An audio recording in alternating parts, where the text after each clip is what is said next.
Selamat pagi Bapak Ibu dan saudara-saudara terkasih di lingkungan Santo Benediktus. Marilah kita dengarkan bacaan liturgi 7 Juni 2022.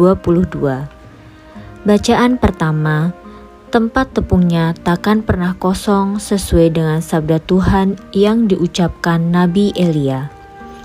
Bacaan dari kitab pertama Raja-Raja. Pada waktu itu sungai Kerit menjadi kering, sebab hujan tiada turun-turun di atas negeri itu. Maka datanglah sabda Tuhan kepada Elia, "Bersiaplah, pergi ke Sarfat yang termasuk wilayah Sidon, dan diamlah di sana. Ketahuilah, aku telah memerintah seorang janda untuk memberi engkau makan." Maka Elia pun bersiap-siap lalu pergi ke Sarfat. Ketika ia tiba di dekat gerbang kota, tampaklah seorang janda sedang mengumpulkan kayu api. Elia berseru kepada perempuan itu, "Cobalah, ambilkan daku sedikit air dalam kendi untuk kuminum." Ketika wanita itu pergi mengambil air, Elia berseru lagi, "Cobalah, ambil juga bagiku sepotong roti." Wanita itu menjawab, "Demi Tuhan Allahmu yang hidup, sesungguhnya tiada roti padaku sedikit pun, kecuali segenggam tepung dalam tempayan dan sedikit minyak dalam buli-buli. Sekarang aku sedang mengumpulkan 2-3 potong kayu api, kemudian aku mau pulang dan mengolahnya bagiku dan bagi anakku. Dan setelah kami memakannya, maka kami akan mati." Tetapi Elia berkata kepadanya, "Janganlah takut. Pulanglah dan buatlah seperti yang kau katakan.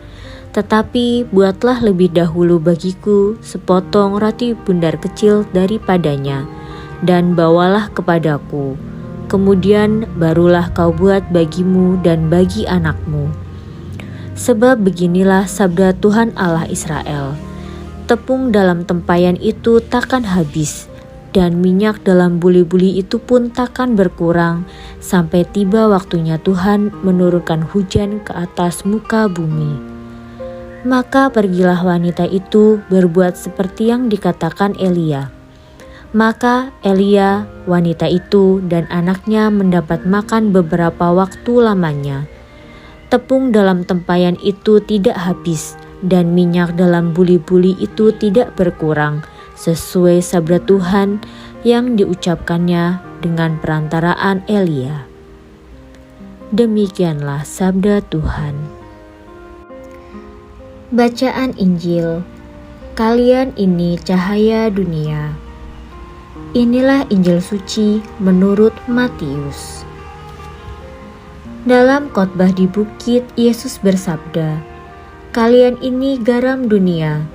Jika garam itu menjadi tawar, dengan apakah dapat diasinkan? Tiada gunanya lagi selain dibuang dan diinjak orang. Kalian ini cahaya dunia. Kota yang terletak di atas gunung tidak mungkin tersembunyi. Lagi pula orang tidak menyalakan pelita lalu meletakkannya di bawah gantang, melainkan di atas kaki dian, sehingga menerangi semua orang di dalam rumah itu.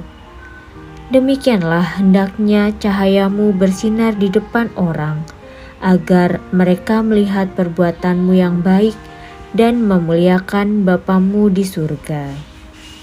Demikianlah sabda Tuhan. Renungan.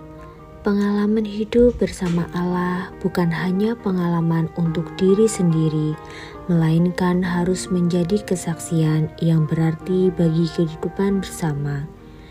Yesus menegaskan pengalaman demikian dengan gambaran yang juga didapatkan dalam hidup harian. Murid-muridnya harus menjadi garam dan terang dunia. Garam bisa berperan kendati kehilangan wujudnya sendiri. Ia memberikan rasa dan mengubah kehidupan secara mendalam. Terang merupakan pengalaman yang istimewa. Betapapun kecil terang itu, namun bisa berperan untuk mengusir kegelapan. Peran seperti itulah yang diharapkan dari para murid Yesus. pengalaman hidup bersama Allah dalam kasih-Nya harus berperan untuk membangun kehidupan bersama secara mendalam. Peran itu diharapkan membawa perubahan hidup. Garam memberi cita rasa dan terang membuat orang melihat perspektif, dimensi, warna, dan wujud. Begitulah murid-murid Yesus diharapkan menjadi pelaku perubahan. Marilah kita berdoa. Ya Tuhan, sadarkan dan doronglah kami untuk menjadi garam dan terang dunia dimanapun kami diutus. Amin.